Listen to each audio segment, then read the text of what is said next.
त्योहार का सीजन शुरू हो चुका है। सावन निकला तो जन्माष्टमी, गणेश उत्सव और नवदुर्गा दिवाली।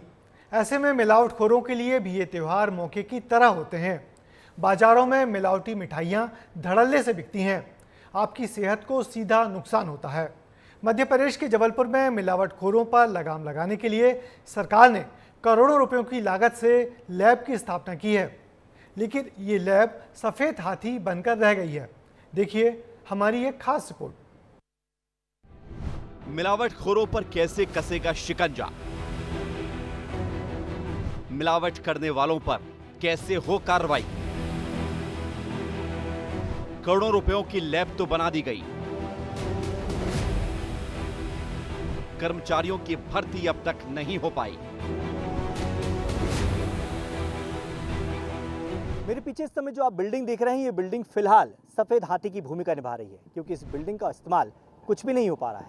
करोड़ों रुपए की लागत से बनी इस बिल्डिंग को खाद्य पदार्थों की मिलावट की जांच के लिए बनाया गया था, लेकिन फिलहाल ये बिल्डिंग किसी काम नहीं आ रही है, क्योंकि यहाँ कर्मचारी ही नहीं है। तो आइए चलते हैं, आखिरकार इस बिल्डिंग में ऐसा क्या है और क्यों इसे हम सफ़ेद हाथी कह रहे हैं।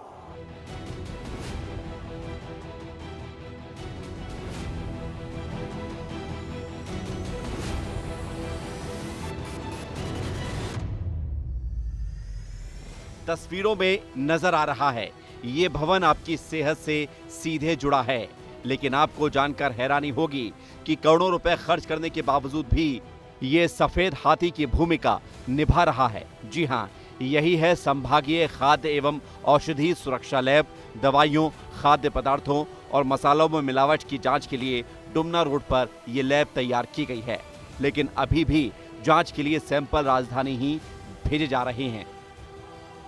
3.5 करोड़ से हुआ है लैब का निर्माण। 2019 में शुरू हुआ था निर्माण कार्य। लैब में रखी गई हैं करीब 70 मशीनें। Wet chemistry lab, hot zone का इंस्टॉलेशन पूरा, जनरल उपकरण कक्ष, हॉट जोन का सेटअप तैयार। ग्राउंड फ्लोर पर खाद्य सामग्री की जांच, फर्स्ट फ्लोर पर होगी दवाइयों की जांच। करोड़ों रुपए खर्च कर लैब में महंगी मशीन भी बुला ली गई, लेकिन ये मशीनें किसी काम की नहीं हैं। स्टाफ की नियुक्ति न होने पर मशीनों का संचालन ही नहीं हो पा रहा है। इस बिल्डिंग की भव्यता का अंदाजा आप इसी बात से लगा सकते हैं कि इस 2 मंजिला बिल्डिंग में हर एक चीज़ को बड़ी बारीकी से बनाया गया है। चूंकि तकरीबन 4 करोड़ रुपए की लागत से इस बिल्डिंग को बनाया गया है, तो यहाँ पर बिल्डिंग की डिज़ाइन के साथ साथ मशीनों को भी उच्च क्षमता वाली बनाया गया। उच्च क्वालिटी की ये तमाम मशीनें बुलाई गई हैं, यानी कि इस प्रयोगशाला को खुलने के बाद इस बात की ज़रूरत नहीं पड़ेगी कि कहीं भी सैंपल भेजा जाए जिससे उसकी रिपोर्ट आए।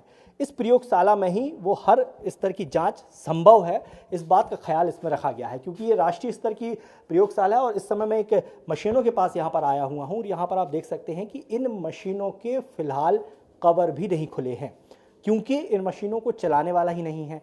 इस संभागीय प्रयोगशाला में फिलहाल स्टाफ की बेजा कमी है।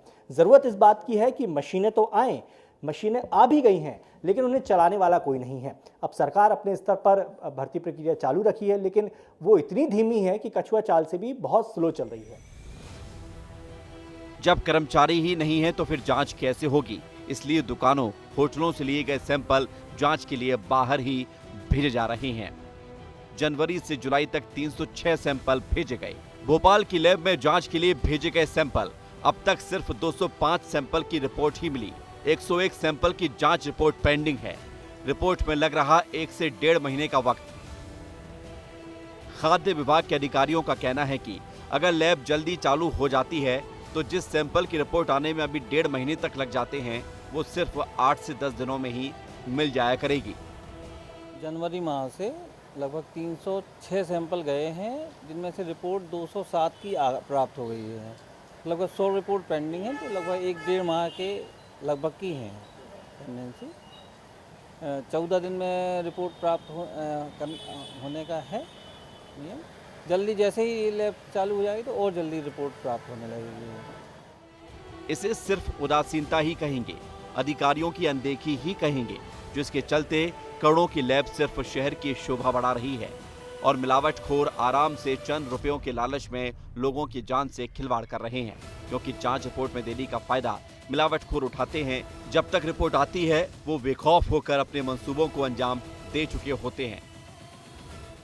हमारी इस खबर की दिखाने की कोशिश यही है, मकसद यही है कि जल्द से जल्द सरकार इस खाद्य प्रयोगशाला को शुरू करे, यहाँ पर भर्ती प्रक्रिया पूरी करे, ताकि जो खाद्य पदार्थों और आपकी सेहत से जुड़ी जो सबसे ज़रूरी चीज़ है उस पर लगाम लग सके, तो जल्द से जल्द ये प्रयोगशाला शुरू हो सके। कैमरामैन रविंद्र के साथ दुर्गेश कुमार, विस्तार न्यूज़। तो देखा आपने, करोड़ों रुपए की लैब अभी तक किसी काम की नहीं है।